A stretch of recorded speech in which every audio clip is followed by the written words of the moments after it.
Hello, Namaskar. This is Firstpost and you're watching Vantage with me, Palki Sharma.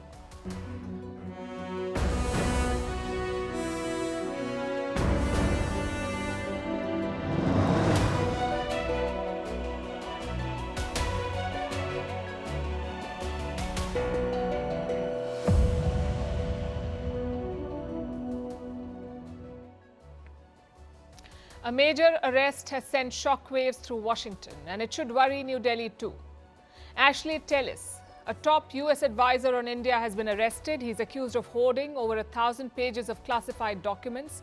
The FBI raided his home last weekend. They found documents marked secret and top secret. Tellis once shaped American policy on India. He helped draft the 2008 nuclear deal. And until recently, he had top security clearance. Now he's at the center of an investigation, and his possible links with China are under the lens. Tonight we'll break down this case and we'll tell you why this is more than just a security breach. Also in focus, Donald Trump's trade war. US officials now say they expect India's support against China. Meanwhile, Americans are paying for Trump's policies and politics, from rising costs to falling passport rankings. We'll bring you all the numbers. Also tracking the fighting between Pakistan and the Taliban. Another deadly border clash has left dozens of people dead. Plus, why is India training Mongolia's border forces? What is driving Visakhapatnam's transformation into an AI hub? Is Trump trying to sway Argentina's election? Why is Greece debating a 13-hour workday? And what it takes to be the only woman leader in a room full of men. This is the story of Giorgia Meloni. But first, as always, the headlines. Russian President Vladimir Putin hosts his Syrian counterpart Ahmad al-Shara. This is the first meeting between the two leaders since Moscow's close ally Bashar al-Assad was ousted from power last December. Assad fled to Russia after he was toppled. Syria's new president is expected to push Moscow to extradite Assad. Israel's Prime Minister Benjamin Netanyahu was back in a Tel Aviv court. It is part of his long-running corruption trial. Protesters heckled Netanyahu while he was en route to the tribunal. US President Donald Trump has suggested that Netanyahu be pardoned in the 3 corruption cases that he faces. A legal battle looms over Nepal's interim government. Petitions have been filed in the Supreme Court challenging its formation. Last month's youth-led protests had led to the government's collapse. The parliament was also dissolved and a former chief justice was nominated as the prime minister. Another day, another policeman shot dead in northwest Pakistan. The officer was guarding polio vaccination workers. This incident took place in the Khyber Pakhtunkhwa province. This is the second such attack in as many days. Last year, Pakistan recorded a surge in polio cases.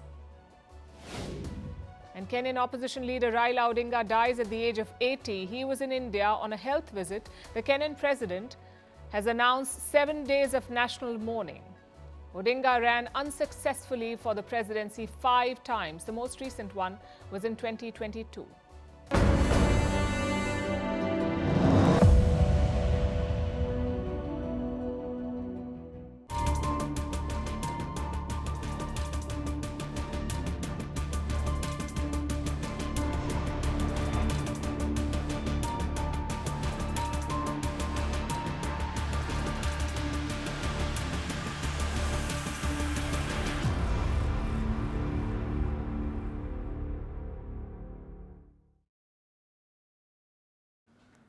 It's a story that reads like a spy novel. A long-time US advisor, an expert on India, a secret cache of sensitive documents, and a possible China link. The stakes do not get higher than this. We are talking about someone who drove America's policy on India. Someone sees as Washington's main man on India, and turns out this man could be compromised. Let's crack open this case. The suspect in question is a man called Ashley Tellis. He's a resident of Virginia, and he's a long-time advisor of US governments. Under President George H.W. Bush, he served on the National Security Council in America. In the year 2001, he worked as an advisor to the State Department, and recently he was contracted to the Department of Defense. In the 2000s, he played a key role in the India-US nuclear deal. Like I said, he was America's main man on India, but this weekend, his house was raided by the FBI. And what did they find? More than 1,000 pages of state documents. These were marked as secret or top secret. They were locked away in cabinets and trash bags.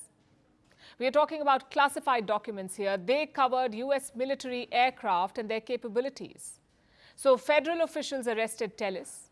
He was charged with unlawful retention of defense documents, basically hoarding sensitive papers. That's the charge against him. And there's a body of proof. CCTV footage shows Tellis leaving federal buildings, that too with a briefcase in hand.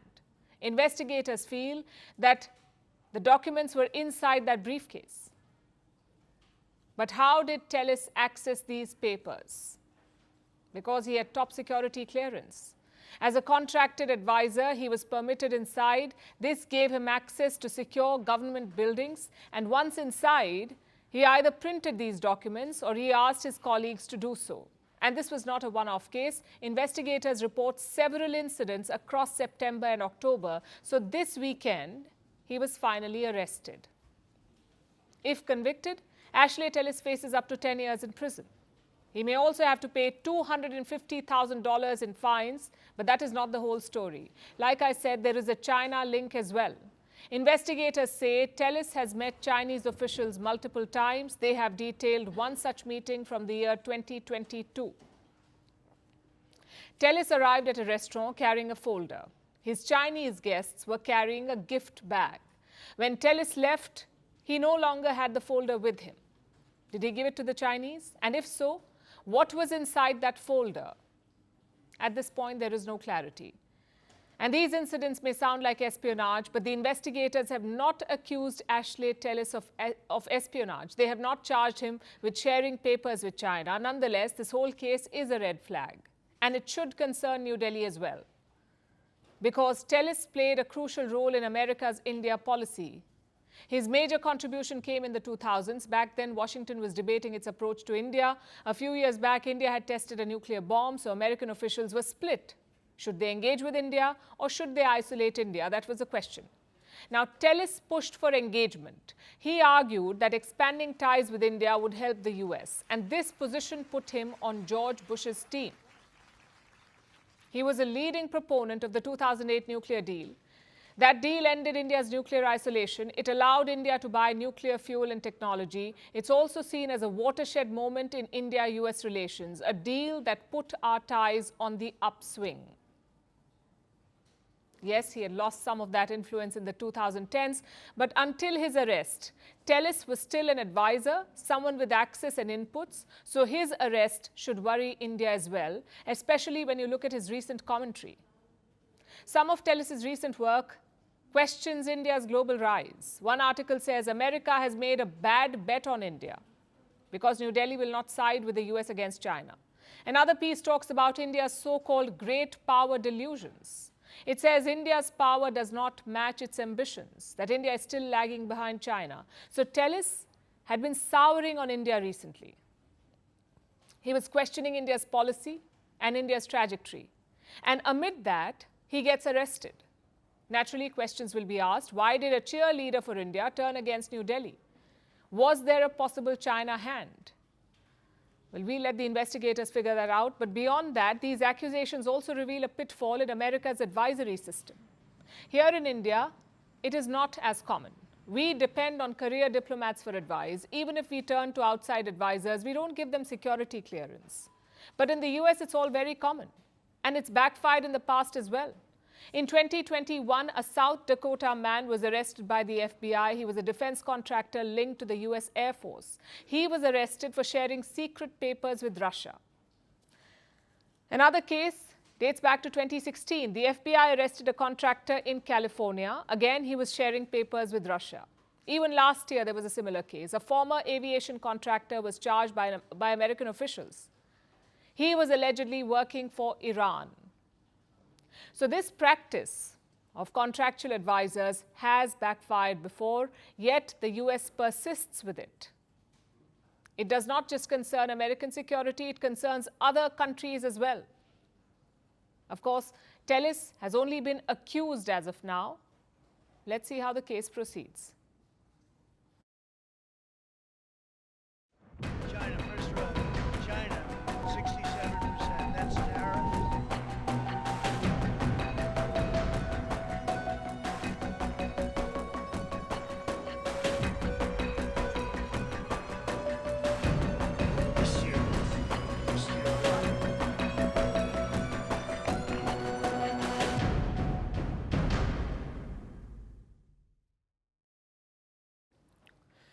Donald Trump loves leverage. More than closing deals, he likes controlling the terms. And Trump has a big test coming up with China. The trade war is escalating. Both sides are ramping up tariffs and building pressure. And this is happening just days before a possible meeting between Donald Trump and Xi Jinping in South Korea later this month. As always, Trump wants to enter the room with an upper hand. His Treasury Secretary has laid out the strategy. That's Scott Bessent. That's the Treasury Secretary. Bessent says, and I'm quoting, the US expects global support. Support from Europe, from Asian democracies, and from India. That's what Scott Bessent has said. The US expects countries like India to back Washington against Beijing. In fact, he has framed it as China versus the world, and he says America's partners should rally around Trump. The Chinese economy is doing very poorly, and maybe they're trying to take focus off of that. Two, China, as opposed to the United States is pushing for peace in the world. China is financing war.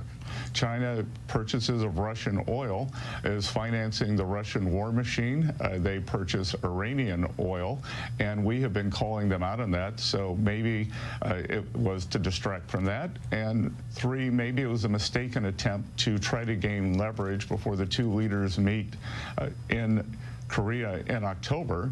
And I can tell you, trying to get leverage in front of a meeting with Donald Trump is a bad idea.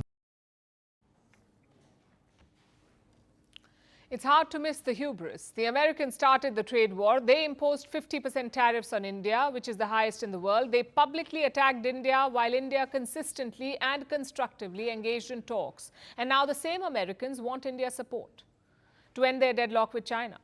New Delhi has not issued a formal response, but there is pressure from both sides. Reports say China has also made demands. This is about rare earth shipments, the minerals that you need to build gadgets. China supplies most of them, and it now wants guarantees from India. What kind of guarantees? That India won't supply these minerals and magnets to the US. That's the promise that China wants.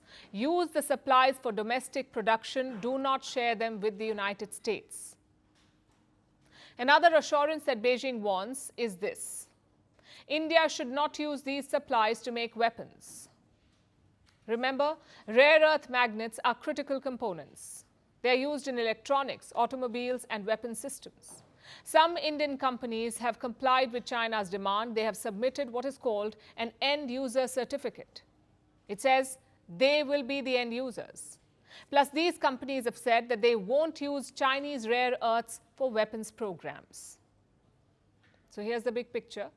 On one side, America wants backing. On the other, China wants control, and caught in the middle is India.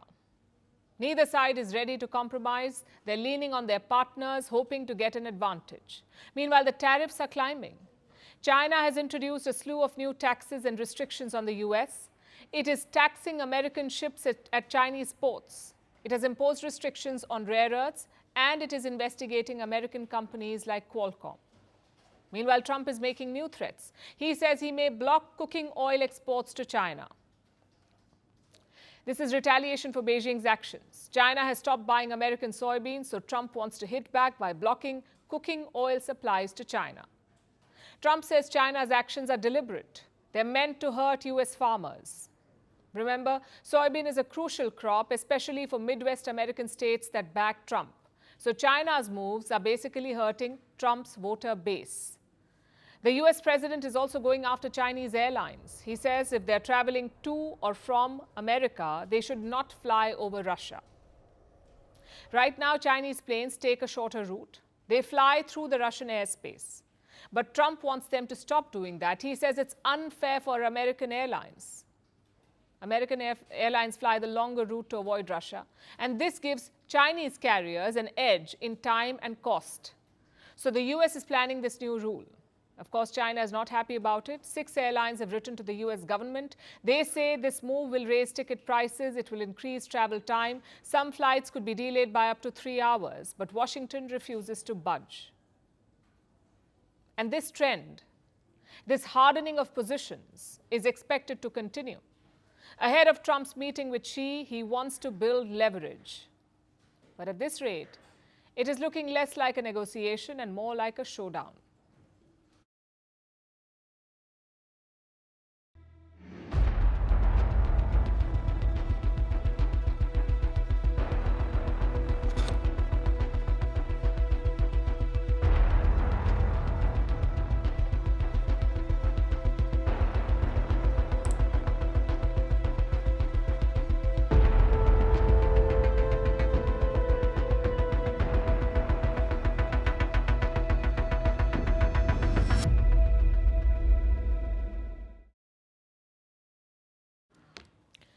Donald Trump had a dream to make America manufacture again. Steel, cars, copper, even furniture, all stamped with "Made in the USA." So he brought out the hammer and imposed tariffs on the rest of the world. In theory, the plan was quite simple: slap taxes on imports that will make foreign goods more expensive, so American consumers will turn to American goods. That was the idea. But the reality is not so simple. Trump's trade war has in fact turned into an economic boomerang. It was meant to hit the world, but it has hit Americans instead. Let me show you how. Who pays for these tariffs? In theory, it should be foreign countries or foreign businesses. But in practice, this is the cost breakdown. 22% of it comes from American businesses, 18% from foreign exporters, 5% is lost in loopholes and evasions, and the remaining is paid by American consumers. We're talking about 55% of the tariff costs, that is the remainder. 55% is paid by American consumers. These are tariffs that were supposed to benefit them. Instead, they've got inflated bills. And why is this happening? You see, at first, companies tried to absorb the pain. They tried trimming profit margins. They hoped things would cool off. A Harvard team, in fact, has tracked more than 350,000 products since March. 350,000 products. And here's what they found. Imported goods are now 4% costlier in the US. Domestic ones are 2% costlier because companies that once quietly swallowed costs are done playing martyr. A lot of them have hiked prices, and the costs have quietly trickled down the chain. They've hit the cash registers, and now customers are paying the price, quite literally. Also, this comes amid rising inflation. The US Federal Reserve, their central bank, has been fighting inflation for nearly 3 years now. The prices were just beginning to steady, but tariffs threw a fresh log on the fire. Here's what Goldman Sachs says. Trump's tariffs have added 0.4 percentage points to inflation. That could rise to 0.6% next year, so things could only get worse. And the Federal Reserve is admitting it. The Fed chair is a man called Jerome Powell. He says tariffs are to blame for the rising prices. Basically, tariffs have become inflation's sidekick. And who is footing the bill? Again, American households. What does it mean for the US economy? Well, it's not collapsing yet, but it is limping. Growth in 2025 is pegged at 1.8%. That is not recession territory, but it's not the boom that Trump promised. Economists say that tariffs alone could shave 0.5 percentage point off the economic growth. And it may sound like a small number on paper, but for a $30 trillion economy, it is huge. And while Americans pay more at home, they're also losing something abroad: status and mobility.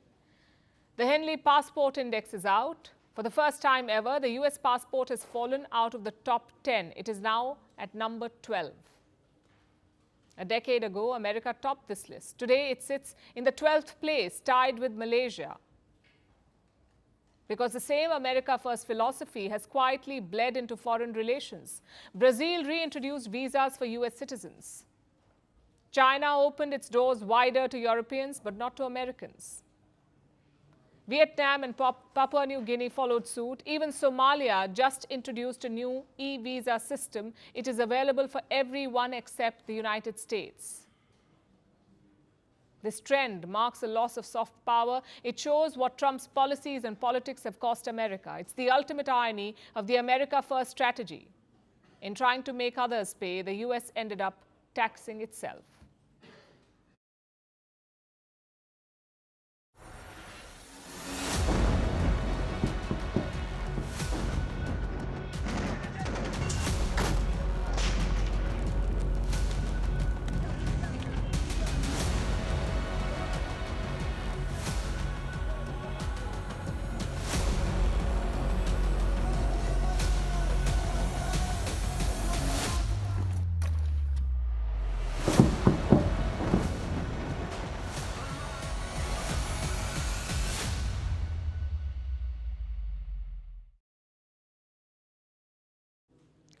It's round two between Pakistan and the Taliban.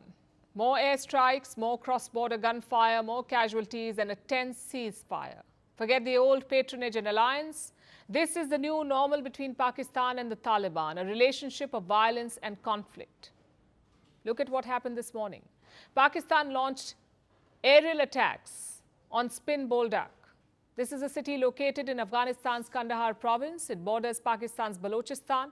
Islamabad has released footage of their attacks. Take a look at this.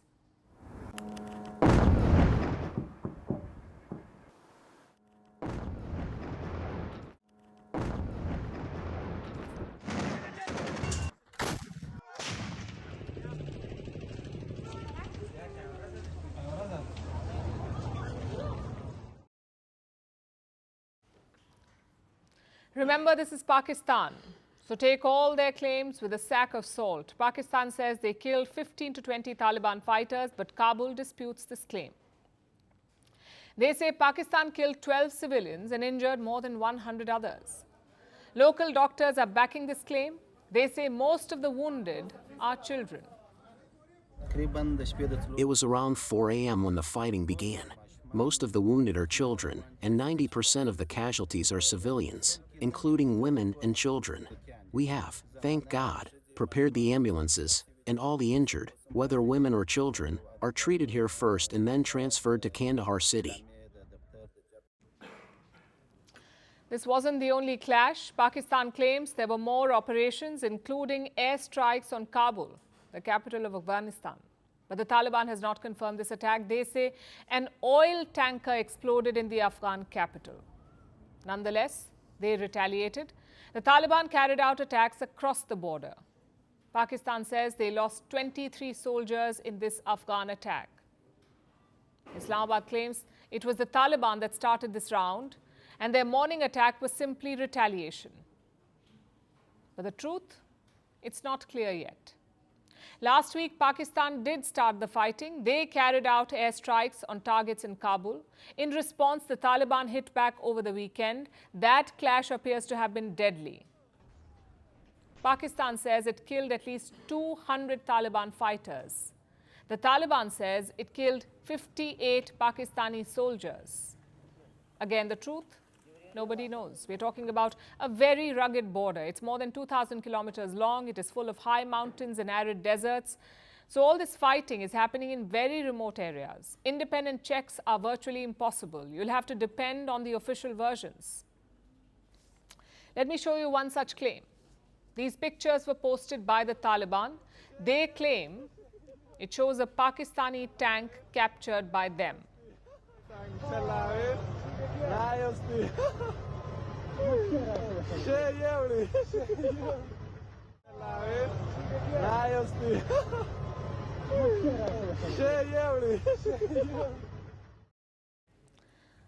If true, it's a big win for Kabul because they are fighting a more powerful enemy, more powerful and more organized. After 2 rounds of fighting, both sides have called it quits. They have agreed to a 48-hour ceasefire.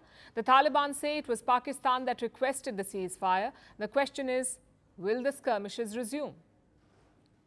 Also, what is the root cause of this conflict?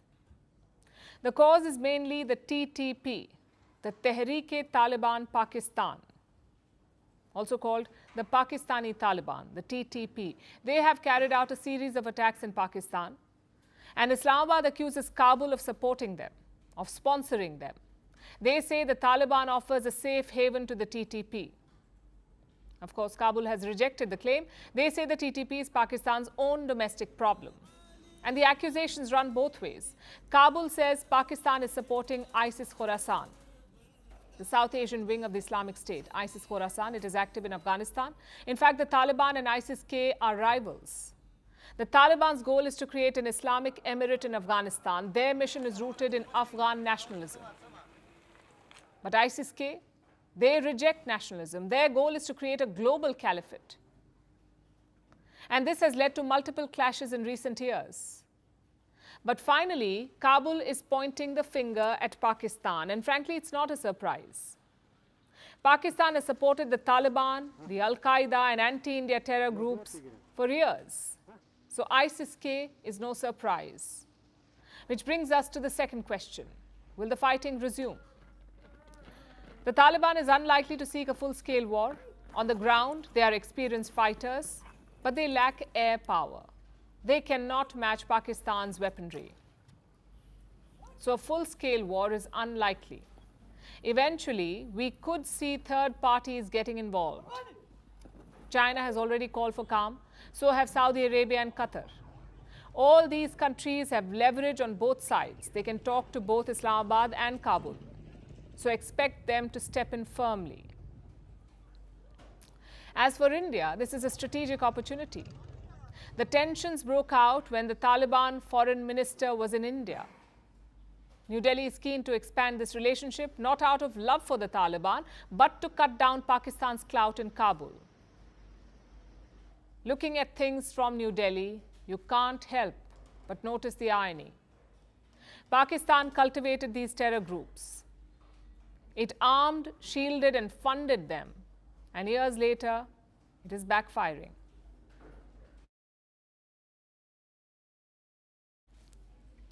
Now let's talk about Mongolia. It's a country that sits between China and Russia. It is landlocked. It is the world's most sparsely populated country, best known for Genghis Khan and snow leopards.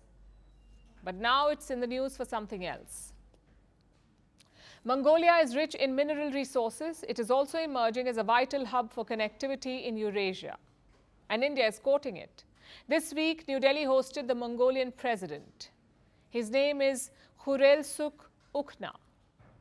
During his engagement, India has decided to fund an oil refinery in Mongolia. India will also extend free e-visas for Mongolian citizens and train the Mongolian border security forces. Our next report has more.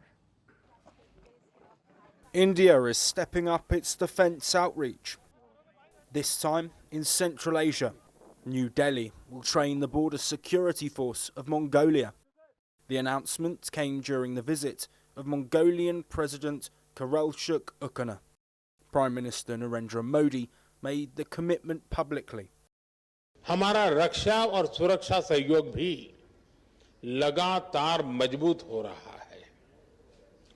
Training कार्यक्रमों से लेकर दूतावास में defence अटैचे की नियुक्ति तक हमने कई नई पहल की है। मंगोलिया के सीमा सुरक्षा बलों के लिए भारत नए कैपेसिटी बिल्डिंग प्रोग्राम भी प्रारंभ करेगा। India and Mongolia already hold joint military exercises.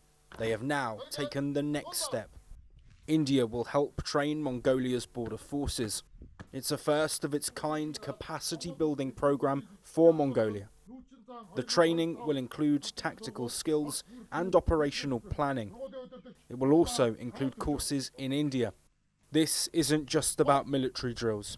It's about institutional familiarity and long-term cooperation.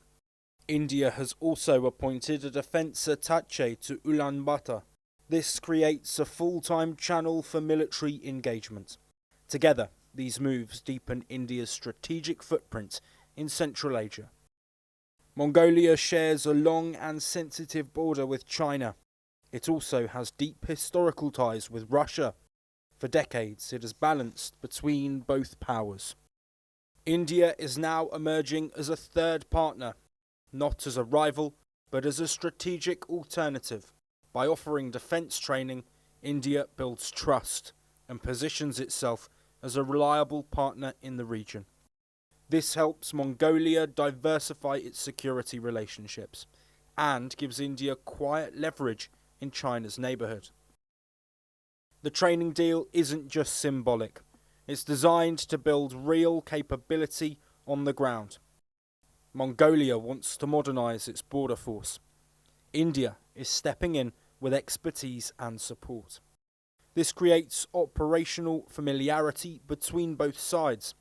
It helps Mongolia's officers understand Indian methods and systems. It also builds habits of cooperation which can matter during emergencies or joint operations. These are long-term gains, and they build slowly through training and routine engagement.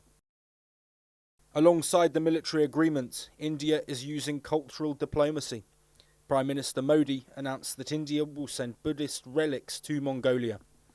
The gesture taps into a shared Buddhist heritage and strengthens people-to-people ties. India is also offering free e-visas to Mongolian citizens, making it easier for students, officials and pilgrims to visit. This training initiative also ties into India's economic presence in Mongolia. It is building an oil refinery there. It's the largest development project India has funded in the country. The refinery is being built with a $1.7 billion credit line. It is expected to be operational by 2028. Defence cooperation adds another layer to this relationship. It ensures that India's investments are backed by strategic trust. This makes the partnership more stable and durable. India's decision to train Mongolia's border force is significant. It marks a shift in the scale and scope of its regional outreach. This is about more than just one training program. It's about creating long-term defence ties and building trust in a complex region. For Mongolia, it offers new support. For India, it sends a message that New Delhi is ready to act, ready to lead, and ready to expand its security partnerships beyond its borders.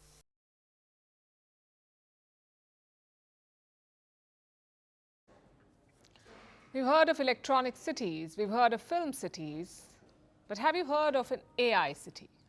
Well, India could soon have one in the city of Visakhapatnam in Andhra Pradesh. This week, they got a huge boost. Google announced a massive project in Visakhapatnam. They will be pumping in $15 billion in the next 5 years. For what? To build a massive artificial intelligence hub, an AI hub. Once completed, it will be their largest outside the United States. This hub will have data centers, it will have renewable energy infrastructure and even multiple underwater cables. The plan is to turn Visakhapatnam into a global AI hub. You'll have underwater cables from around the world coming to the city. Think of it as a rest stop for these cables. And the potential is immense. The hub in Visakhapatnam will host infrastructure for top Google brands like Google Search, YouTube and Workspace. It will also boost AI research and innovation, and don't forget the jobs. The facility is expected to generate some 100,000 new jobs. So all in all, it's a big moment for Visakhapatnam. But the city is not done yet. This Google hub is just the first step. The state government's plan is to build an AI city around it. Basically, Google at the center and other AI hubs and projects around it. And we've seen this before. Think back to the experience of Hyderabad. In the 1990s, Microsoft was looking to expand outside America. They wanted to set up a new software development center, and Bill Gates chose Hyderabad. The rest, as they say, is history. Microsoft opened the floodgates for the city. Today, Hyderabad is the second biggest IT exporter in India. It is home to 1,500 IT companies. It also employs more than 600,000 people. Apparently, the plan is to replicate that. You see, Hyderabad is not part of Andhra Pradesh anymore. More than a decade back, the state was split. Telangana, the state of Telangana, was carved out of Andhra Pradesh, and Hyderabad became the capital of Telangana. So the Andhra state leadership is now investing in Visakhapatnam. The plan is to turn it into the state's economic capital, and that too within 10 years. Andhra's IT minister says Hyderabad took 30 years to reach this stage, but Visakhapatnam will take only 10. With AI, it's certainly possible because the multiplying power is very high. But Visakhapatnam is not just about tech and AI growth, it's also old school in many ways. The city is home to a major steel plant as well. In February this year, it produced 31 lakh tons of steel, 31 lakh tons. It's a monthly record for this plant. Another source of income is shipping. Visakhapatnam is the fourth busiest port in India. It handled 82 million tons of cargo last year. Again, the highest ever, 82 million tons. How is one city ticking all these boxes? Well, the location certainly helps. Visakhapatnam is located on India's eastern coast. It used to be an ancient port city. Kingdoms in the region would trade with West Asia and Rome, so Visakhapatnam had a head start. This location is also helping the city with AI because it's becoming a hub for undersea cables. Inland cities do not have that advantage. Of course, leadership also matters. The current Andhra Chief Minister is Chandrababu Naidu. He is known as a tech-savvy politician. When Microsoft came to Hyderabad, Naidu was Chief Minister. Now Google is coming to Visakhapatnam and he is again Chief Minister. This is not coincidence, this is policy. It should serve as a lesson for other Indian states as well. Some of them, in fact, have taken the first steps. Amazon is investing billions in Maharashtra and Telangana. Microsoft is investing $3 billion in India. They plan to build data centers in Pune and Hyderabad. Reports say even OpenAI is interested. So the AI wave is certainly coming to India. These companies need data centers. They need energy and skilled workers. It's a question of whether India can cash in on this wave.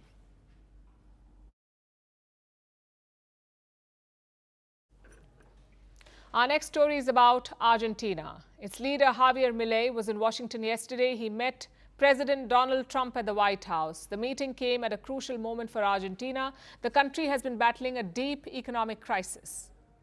Prices are soaring. Its currency, the peso, is losing value. Investors are leaving and public trust is falling. President Milei has tried to fix it. He has cut government spending. He has fired tens of thousands of workers. He has reduced subsidies on electricity, healthcare and transport. But Argentinians are still struggling. And Milei's popularity has fallen. To add to his troubles, an election is coming up. Argentina will hold midterm elections on the 26th of October. Milei must win if he wants to pass new laws. Else, opposition parties will block his plans. Washington has been watching all of this closely and it has decided to help Milei. The US has announced a $20 billion support plan. And this is not a cash gift. This is a currency swap with Argentina, $20 billion, meaning the US will exchange dollars for Argentina's pesos. This move is meant to support Argentina's currency and reassure investors. But this financial lifeline does not exist in isolation. It is very much tied to politics. It is also tied to who holds power in Buenos Aires. And that is why Milei's meeting with Trump was so crucial. It was not just about economics, it was about the future of this partnership, and the message that came out of that meeting was quite clear. Washington is willing to help Argentina, but only if President Javier Milei stays in power. In fact, Trump said it out loud and clear on camera. Take a look at this. We're going to work very much with the president. We think he's going to win. He should win. And if he does win, we're going to be very helpful. And if he doesn't win, we're not going to waste our time because you have somebody whose philosophy has no chance of making Argentina great again. In other words, the American aid depends on Milei winning. And Trump repeated this again. He said, if Milei loses, quote unquote, we are gone. If you think about it, this has been America's policy all along. Their aid and attitude depends on who is in power. This is how they pull strings. But it's not something that US presidents usually say. Donald Trump is an exception. He says Argentina will get American support only if Milei wins elections. He has even issued a full endorsement of Milei on social media.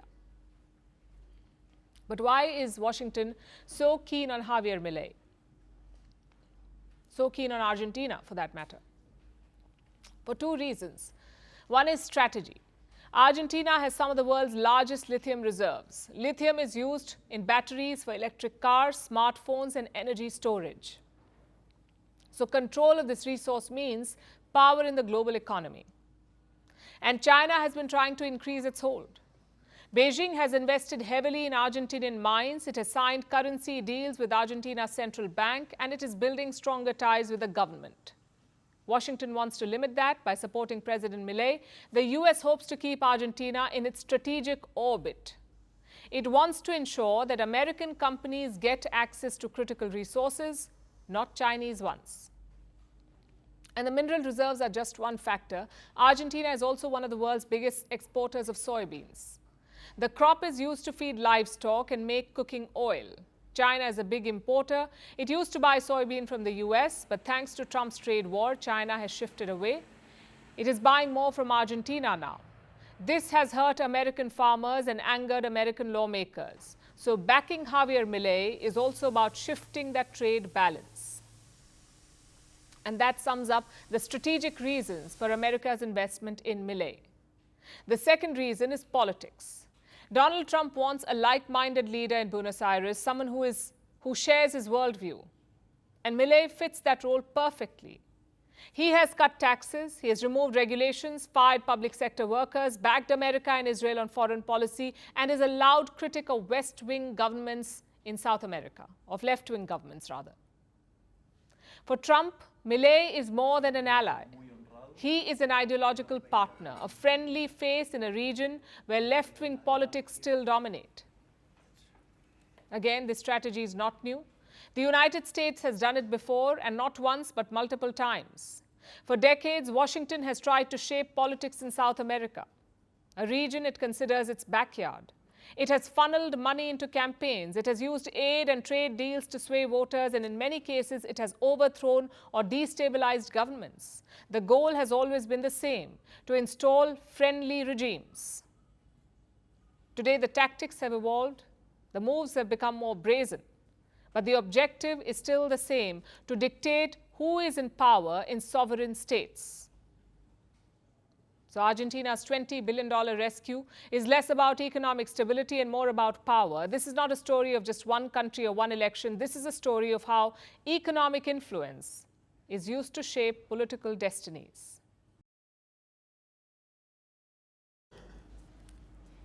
Now let's talk about Mexico. It is grappling with one of its worst flooding disasters in years. Days of heavy rain have brought widespread flooding to the country. Entire towns are underwater. At least 64 people are dead and dozens more are still missing. The full scale of the disaster is only just coming into view. Roads are gone, bridges have collapsed, and hundreds of communities are cut off. The worst damage is in Mexico's Veracruz and Hidalgo states. Thousands of homes are destroyed. Countless families have lost everything. Rescue teams are now racing to reach the stranded. They're delivering food and water, and the government is preparing for a long road to recovery. Here's our report. Started with days of relentless rain last week. Then rivers broke their banks. Homes disappeared underwater. And entire communities were cut off from the outside world. Mexico is now facing one of its worst flooding disasters in years. At least 64 people are confirmed dead. Another 65 are missing, and hundreds of towns remain unreachable. The rains were triggered by the collision of weather systems. A tropical depression from the Gulf combined with a cold front from the north. It struck at the end of a long and intense rainy season. Rivers were already high, the ground was saturated, and the hillsides could no longer hold. When the storm hit, the impact was immediate. Roads were washed away, bridges collapsed, and in many places the water rose faster than people could react. Some escaped to their rooftops, others were trapped inside their homes. In some towns, entire neighborhoods were submerged within minutes. The worst-hit regions include 3 important states: Veracruz, Hidalgo, and Puebla. Some areas of Veracruz saw up to 24 inches or 61 centimeters of rain in just 4 days. In total, more than 100 Thuosan homes have been damaged or destroyed. Over 300 communities still reportedly remain cut off by water or landslides, and hundreds of thousands of people are affected. The human toll continues to grow. Families are searching for missing loved ones. Volunteers and emergency teams are digging through mud and debris. Health teams began fumigating affected areas to prevent outbreaks of dengue, and many survivors say they lost everything. The government has launched a massive emergency operation. More than 10,000 troops are on the ground. Helicopters and boats are delivering food, water, and medical aid.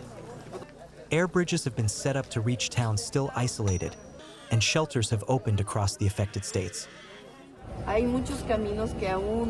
There are many roads that still cannot be opened, towns that still cannot be reached.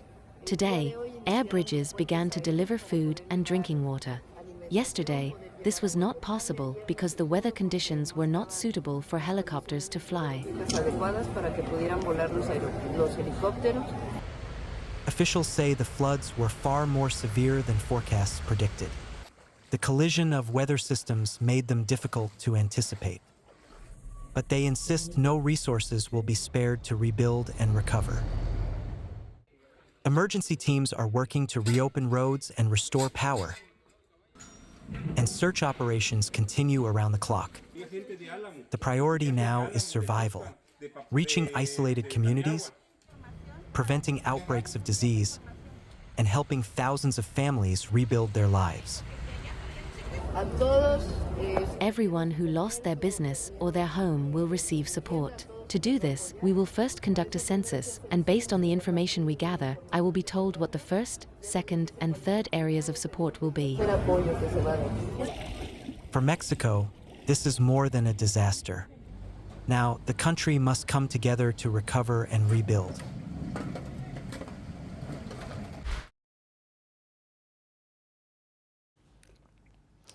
Our stories every day are for viewers across the world. From every corner of the planet, people who tune in, scroll past, listen and move on. But this story is for one person, Giorgia Meloni, the Prime Minister of Italy, the first woman ever to hold that post. She began her political journey at the age of 15. She fought her way to the top, but she did it in a world that still does not know what to do with women who lead. And I'm not here to argue her politics. You can like it, you can hate it, that's your right. I'm here to highlight what happens to her when she walks into a room full of world leaders. The latest example is the Gaza Peace Summit. Meloni was the only woman in a room full of men, and that's all that it took. The men rushed to compliment, joke, or advise her. The agenda may have been the peace deal of the decade, but somehow the subtext was Giorgia Meloni. Not her strategy, not her diplomacy, not her leadership, just her. Her presence, her expressions, and her habits. Take Recep Tayyip Erdogan, for example. He's the Turkish president. He met Meloni at the Gaza summit, and he decided that the war could wait. But Meloni's smoking habit could not. Is everything okay? Her şey yolunda. İyi gördüm. Oh, you look great. Oh, thank you. Ama sigarayı bıraktırmam lazım. But I have to make you stop smoking somehow. I know. I don't want to kill somebody. Yeah. You may say that it wasn't said in malice, and I agree, but it never is. It is not said in malice, it is just said. The way men have been saying things to women in power for centuries, a way where her habits are a matter of public concern, and the cameras caught it. French President Macron laughed. Meloni responded with a smile, and the headline shifted from the Gaza war to Meloni's cigarettes. And if you thought that was bad, well, think again. Trump was at the podium talking about the peace deal. It's an important moment for his presidency. But do you know what he thought about mid-speech? Meloni's beauty. He called her a beautiful young woman. Italy, we have a woman, a young woman who's, I'm not allowed to say it because usually it's the end of your political career if you say it. She's a beautiful young woman. Now, if you use the word beautiful in the United States about a woman, that's the end of your political career, but I'll take my chances. Where is she? There she is. You don't mind being called beautiful, right? Because you are. Meloni and Trump share so much in common. Similar ideologies, similar politics, both leading their respective nations. And yet, when he speaks of her, he does not talk about her power or her politics or her policies. He talks about her beauty, about her looks and her charm. The same stereotypes that women in power have fought for decades. And this is not a one-off. It is, in fact, the norm. Take the Albanian Prime Minister, Edi Rama. He literally went down on one knee to present Meloni with a scarf on her birthday. The cameras rolled, the world swooned. It looked like a chivalrous gesture, but it told the same old story. No man in politics gets serenaded at an energy summit. But Giorgia Meloni is. She gets birthday performances between oil deals and climate pledges.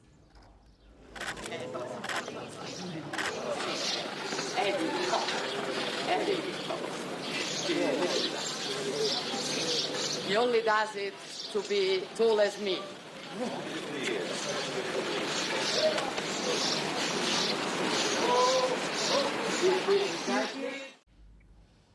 And the scrutiny never really stops. Male politicians express frustration, shouting, pounding tables, leaving meetings. It is all routine. But when Meloni does it, it becomes viral. Her eye rolls, her expressions, her gestures, and this pattern extends across history. Margaret Thatcher was called the Iron Lady. Her clothing and tone constantly scrutinized. Indira Gandhi faced commentary on her appearance. Her motherhood was debated as much as her policy decisions. Angela Merkel was mocked for her hand gestures even as she successfully navigated European crises. Jacinda Ardern was both lauded and criticized for appearing to be too soft, too emotional. Hillary Clinton faced intense scrutiny more for her suits than for her stance. And that is the common thread. Women in power are never just leaders. They are subjected to constant gendered evaluation. This is the systemic reality of being the only woman in the room. Every move is amplified, every expression is monitored, policies are measured alongside gestures, clothing, and temperament. They may lead nations, but the world still counts their cigarettes.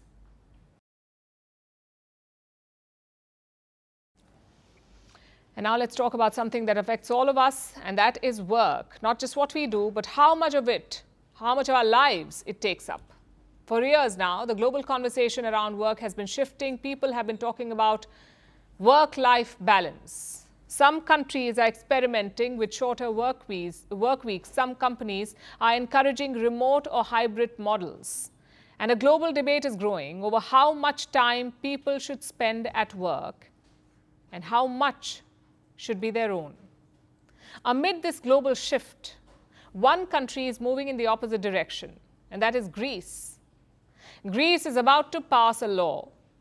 It is one of their most controversial labor reforms in decades. This law would allow private sector workers to work up to 13 hours a day. Not every day, not all year, but for about 37 days in a year.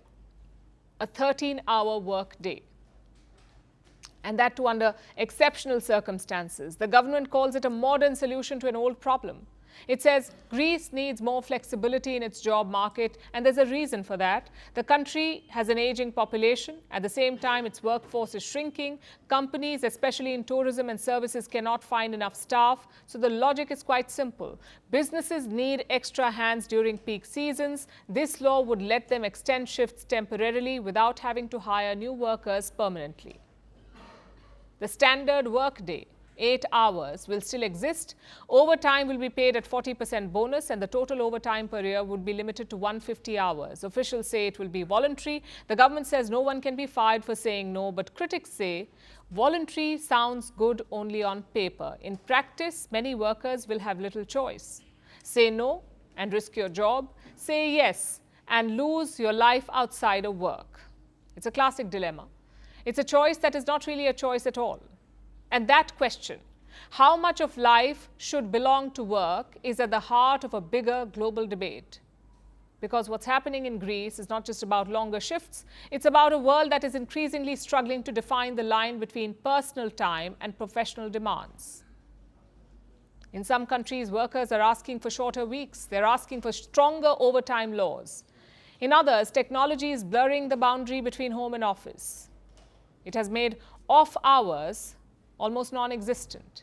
And everywhere, questions about productivity, mental health, and family life are gaining urgency. And in Greece, that tension has spilled onto the streets. Thousands of people have protested twice this month. They have chanted against sunrise to sunset working hours. That's what they're calling it, sunrise to sunset working hours. They're calling for a shorter 35-hour week. 35 hours of work in a week. The pushback is about more than just longer hours. It's about the future of work itself. And the questions being asked in Greece are not local. Like I said, these are questions, these are issues that many countries are grappling with. How much should we work? How much of our time should belong to our jobs, and how much should be our own? In 2024, Greeks worked an average of 39.8 hours a week. That is higher than the European average, the European Union average of about 35.8 hours. Countries like Bhutan and the UAE have some of the longest working hours. And then you have nations like the Netherlands, They offer shorter work weeks. In India, more than half of our workers put in 46 hours or more in a week. So like I said, this debate goes far beyond Greece. It is a global reckoning with how we value time and work. One side says longer hours reflect economic reality. They argue it means better pay, more opportunities and flexibility. The other side sees it differently. They say it takes more of our lives. It gives back very little. Perhaps the truth lies somewhere in between. For some, longer hours are a burden. For others, they are a strategy and a way to grow. In the end, it's not just a policy debate. It's also about choices and priorities.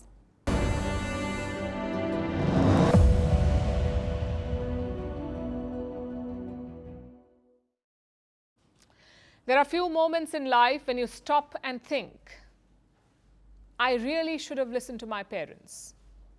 If you're in India, congratulations, this is one of those moments. Gold prices are shooting up to a record high, even higher than your relatives' expectations. And now every single financial decision you made feels like a crime. Remember buying that iPhone? That OTT subscription you thought was essential? The vacation you splurged on? Yes, all that money could have been shining in gold right now. Of course, the internet was quick to share its regrets. Take a look at this.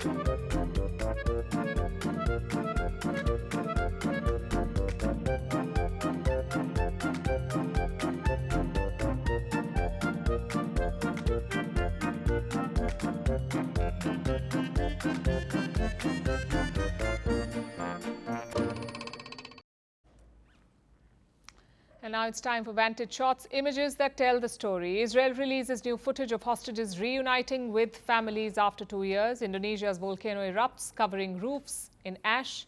And a deadly fire guts the roof of a monastery in northern Italy. Finally, we are taking you back in history on this day in 1940.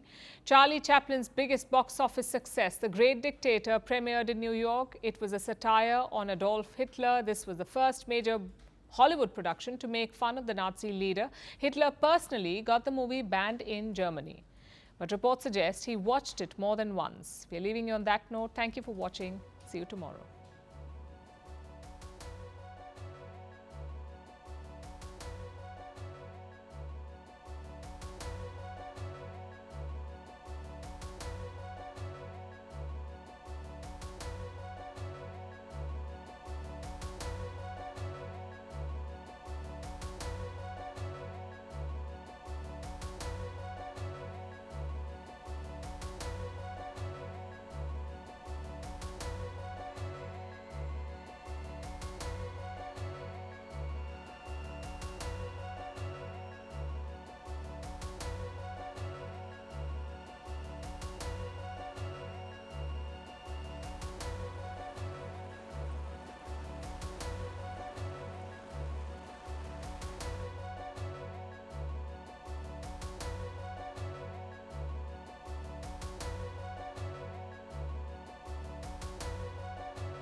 Want the facts? The latest developments?